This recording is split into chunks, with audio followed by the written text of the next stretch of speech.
सच्चिदानन्दरूपाय तन्नो कृष्ण प्रचोदयात्।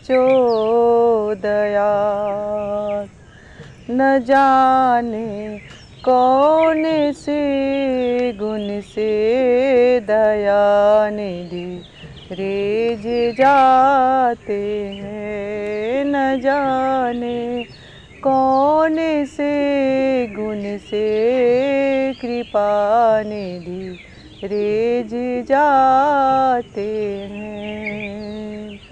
प्रेम से बोलिए श्री कृष्ण भगवान की जय, राधा रानी की जय। हम तो संसार से न जाने कैसे कैसे रिश्ता जोड़ते हैं। क्या हमें ईश्वर से भी रिश्ता जोड़ना चाहिए? जब तक हम अपने कोई भी रिश्ता ईश्वर से नहीं बनाएंगे तब तक भगवान प्रसन्न नहीं होंगे, ईश्वर प्रसन्न नहीं होंगे और उनकी प्रसन्नता नहीं होगी तब तक उनकी अनुकंपा नहीं होगी। ऐसा ही एक सच्ची घटना है, सच्ची कथा है एक माठा गांव की 5 साल की एक लड़की की। वो ऐसी कथा है जो कि सुनेंगे तो लगेगा कि हाँ ईश्वर ही कुछ है और उनसे कोई रिश्ता हमें रखना चाहिए। ये कथा मुक्ति नहीं बल्कि भक्ति भी प्रदान करती है। जो मन में कामना है उसको लेकर के इस कथा को सुना जाता है तो अवश्य ही मेरे राधा रानी सभी की मनोकामनाएं को पूर्ण करती है। तो प्रिय दोस्तों, मैं मीतू शुक्ला SPM ब्लॉग में आप सभी का स्वागत करती हूँ। एक ऐसी सच्ची घटना है, एक ऐसी सच्ची कथा है जो कि मठा गांव की एक 5 साल की लड़की की कथा है। उसकी जो माता पिता है सो हर अमावस्या तिथि पर जाते हैं वृंदावन में और उसी 5 साल की उम्र से ही उस लड़की को लगता है कि हम भी जाएं वृंदावन में बांके बिहारी की दर्शन करें, लेकिन उसको दर्शन नहीं होती है। उसके माता पिता बोलते हैं कि तुम बच्ची हो, कहाँ जाओगी, भीड़ भाड़ बहुत रहता है बांके बिहारी के यहाँ, तुम घर ही में रहो।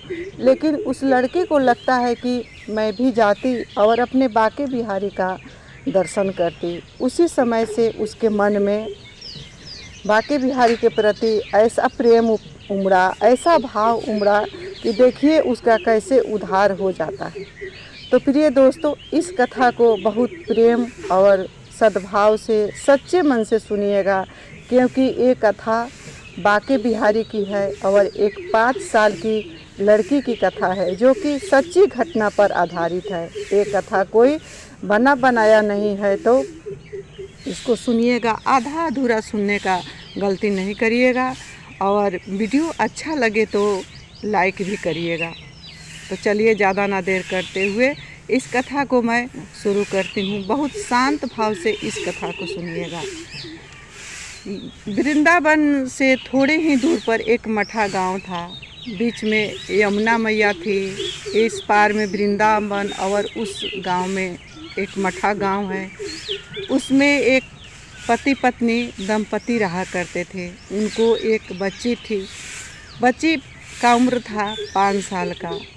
तभी से माता पिता ने वृंदावन में आया करते थे हर अमावस्या तिथि पर बांके बिहारी के यहाँ कुछ भेंट लेकर के। बच्ची बार बार कहती थी कि मैं भी चलूँगा, पिताजी मम्मी मैं भी चलूँगा, लेकिन माता पिता मना कर दिया करते थे। कहते थे कि तुम बच्ची हो, कहाँ जाओगी, बहुत भीड़ भड़ाका रहता है, उसमें दब जाओगी, कुचल जाओगी। बच्ची मान जाती थी, लेकिन उसको कहीं ना कहीं लगता था कि मुझे बांके बिहारी का दर्शन कब होगा। जब भी माता पिता जाते थे तो बच्ची बहुत परेशान हो जाती थी जाने के लिए, लेकिन माता पिता नहीं ले जाते थे।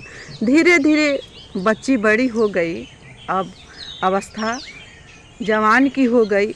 बच्ची जो थी सुसियानी हो गई और एक दिन बोली कि पिताजी मुझे भी ले चलिए, मम्मी मुझे भी ले चलिए। पिताजी तो तैयार हो गए, लेकिन माँ बोली कि नहीं, जवान बेटी है, सियान बेटी है, कहाँ लेकर के जाऊंगी, इतना भीड़ भड़ाका वाला जगह है, तुम घर ही में रहो बेटी। बेटी को लगा कि मैं भी बांके बिहारी का दर्शन करती। इसी आशा में 5 साल से आज जवान भी हो चुकी है। लेकिन पिताजी तो तैयार हो गए, लेकिन माँ ने नहीं लेकर के गई। अब धीरे धीरे बेटी का शादी के लिए रिश्ता, पिता ने सोचा कि अब बेटी सियान हो गई है, इसका शादी कर देना चाहिए। संजोग का बात देखिए कि उसका रिश्ता वृंदावन में हुआ, उसका शादी वृंदावन में ही हो गया। बेटी ने विदा होकर के अपने पति के घर चली गई, पिता के घर से।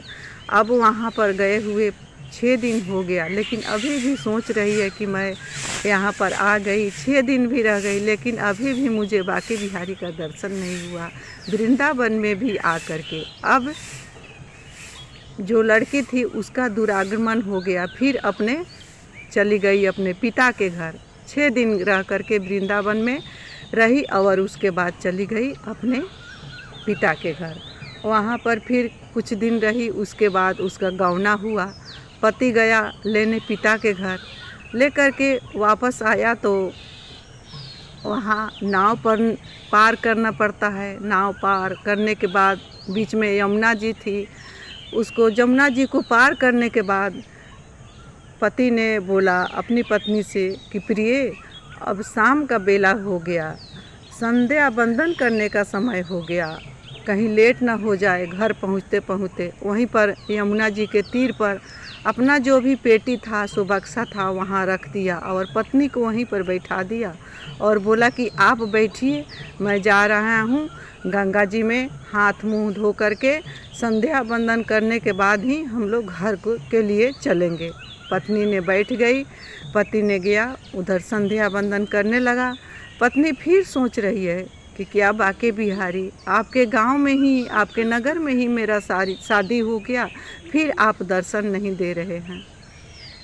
सोचने लगी कि बांके बिहारी का उम्र बाल गोपाल है, वो छोटे हैं और मेरे पति का उम्र बड़ा है। मेरे पति का उम्र 22 साल है और बांके बिहारी का उम्र छोटा है। एक रिश्ता मैं उनसे लगाऊं तो क्या मुझे वो रिश्ता निभाएंगे?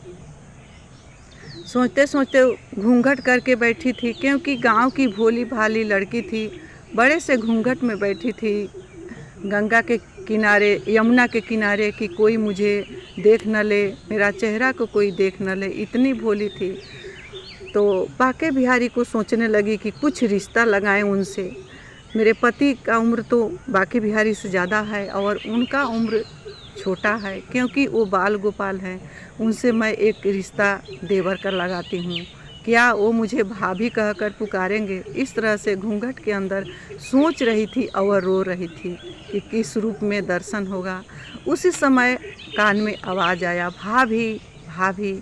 सोचने लगी कि कौन यहाँ पर आ गया। डर गई, डर करके फिर रोने लगी और आगे पीछे आकर के भाभी भाभी का आवाज़ आना लगा, छोटा सा बच्चा का।